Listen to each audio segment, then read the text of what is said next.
So it's been a few days since I made a video. And reasons for that being is I have been back on the intermittent fasting kick the past couple days. I haven't eaten anything past 5 o'clock. In fact, done pretty good with that the past 2 days.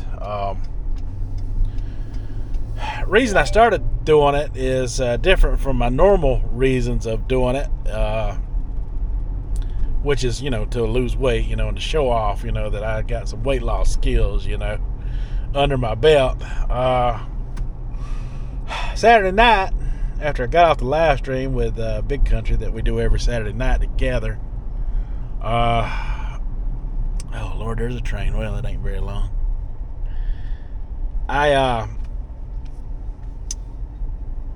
Hopefully it ain't too loud. Sorry about the train, folks. I went to sleep, and about 2 hours later, I woke up with acid reflux, like vomit coming up into my throat and into my mouth, just out of nowhere. It just kind of creeps up by itself without warning. So I was choking and gagging. I actually went to the bathroom and had to vomit nothing but inflammation, just mucus. It was horrible, and that happened one time about a week and a half ago as well. And since I've gained the weight back, I hadn't been having that issue until now, and as one of the reasons I lost weight in the first place. Sorry about that. Like I was saying, it's funny how you forget about those things that led you to go on the diet in the first place. Now, researching, I found out, and I've talked about it before, I have a lot of problems with digestion and indigestion as well. And I've also talked about it with some of my subscribers, that fiber doesn't affect me as good as it does some people. It actually makes my gut microbiome worse.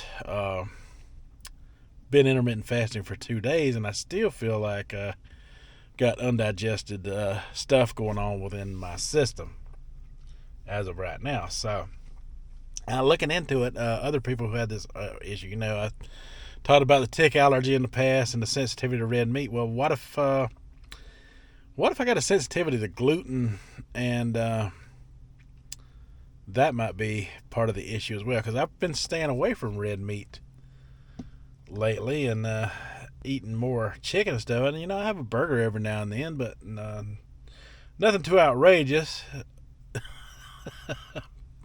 Maybe it might be a gluten issue, because gluten issues can cause, digestive problems. Now, when I eat a lot of fermented food, I don't have that issue. Like with Subway and stuff, I get the peppers and the jalapenos and the pickles and everything on there, and I feel great eating that. But I think those help aid in the breaking down of all that wheat gluten that comes along with it. But I don't always eat fermented foods, not like every day or anything. I don't know. Something I want to try out for a minute. I probably won't stick with it. But I do want to check it out and see if it makes a difference. So I'm at Aldi's,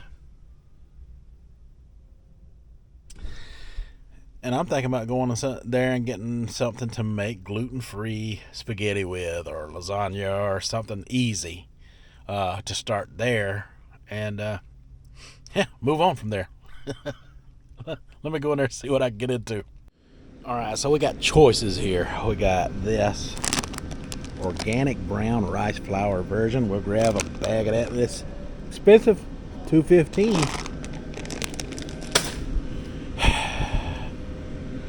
When somebody needs it, it's always more expensive. And then we got this one made with the chickpea flour.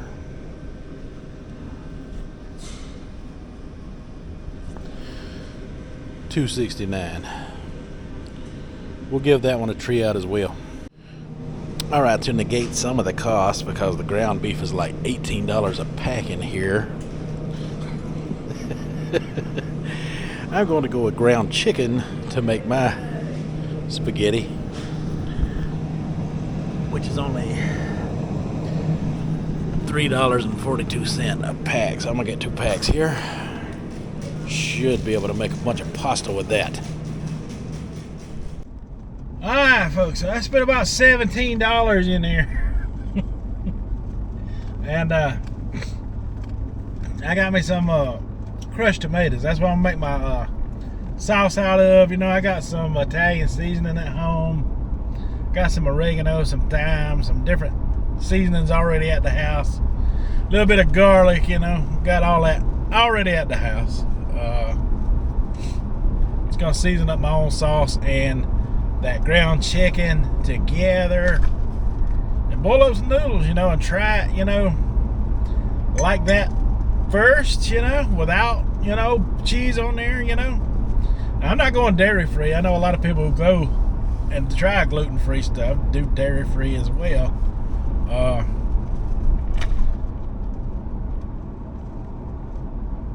That's not gonna be me. I'll try one thing at a time first, right? It's like process of elimination. Yeah, throw mud at the wall and see what sticks, so to speak. But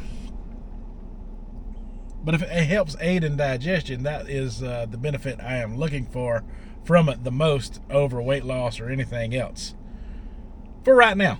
And if it don't help, it's not worth continuing the cost of, because it's expensive. But I got a few plans to do a few things. Like when I went keto, for instance, I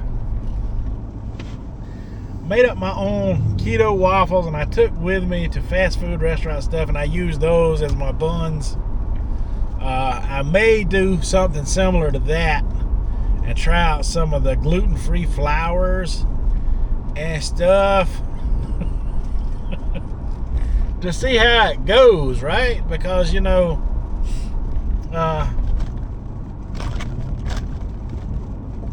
I've got all the equipment for that type of thing, which is a good thing.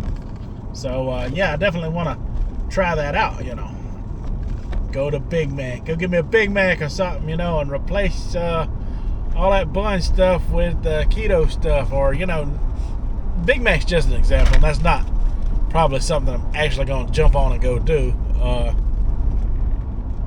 want to continue my food reviews and, you know, be able to have a bun replacement, you know, in the process of doing it, you know. Kind of give maybe, you know, if it works out, you know, who knows, maybe I'll stick to it for a long time. I don't know. And maybe just, you know, eat food reviews every now and then. Things right now, I've been looking into the food reviews, and there's just not that much going on out there as far as innovation and new food to review goes. I mean, a lot of people are, you know, trying out that golden Popeye's chicken. I don't have one available to me, and I'm not knocking anyone for doing it, but it's just a regular chicken sandwich with some barbecue sauce on it. I've complained about this in the past with other things, like you know, McDonald's McCrispy chicken sandwich is just a different condiment on there. You could go to the grocery store all day long and buy food without condiments on it and do food hacks all day long, kind of like I did the barbecue Bacon King a few weeks back. So, I'm gonna be doing some more food hack type of stuff with some innovation with some gluten-free material for a minute here, at least for a, you know, I think I should at least give it a 2-week try just to see if there's any improvement. I see where people have improvement within 2 weeks. Some people it takes longer, and some people it don't work at all on. So, you know, it's a shot in the dark. Like I said, we're just throwing mud at the wall to see what sticks. And the good news is it's still barbecue sauce month, and most all of that is gluten-free in the first place. So I really have to look into that to make sure. I might not have this thing down to a science, but I'm going to go as gluten-free as I possibly can. You know, it might be dirty gluten. Alright, folks, I just figured I'd give you an update on what's going on with me and why I've been absent on the food reviews as of lately. Listen, that GERD, that heartburn that I got, that's got to go. That's got to go. That right there was a reality check for me, and it made me jump on a diet without talking about it, for the past 2 days. I've been, like I said, been eating the same type of foods. I hadn't went gluten-free for the past 2 days. But I did practice the intermittent fasting part of things and only ate like 1 meal a day. And boy, that helped. I haven't had no more had no more late night GERD slip up issues in the past 2 nights. But at the same time, I still feel a little bloated. I feel like it's starting to come down. Who knows, man? This might be a problem and an issue that I've been having for years, and I just don't know about it. And I should know about these things. I got 2 autistic kids, We tried gluten-free on my daughter for a while, and I've seen other parents, try it, with some success, but they do it for different reasons. And honestly, I've never seen it really make a big difference in anyone that I've ever seen trying it. Not to an extent that we would all hope for. And like I said, I've tried it in the past, and it was expensive then. The food was nasty, and it just didn't work out. So we just kind of abandoned it altogether. But like I said, that was to help with the autism and stuff. But for me, it's different. It's to help with digestion. If it fixes some digestive issues, it's worth it. It's definitely worth it if it fixes that. And if it don't, it ain't. Simple as that. Alright, folks, that is all I have for this this commentary, this segment, this episode. So until the next one, you folks have a good one.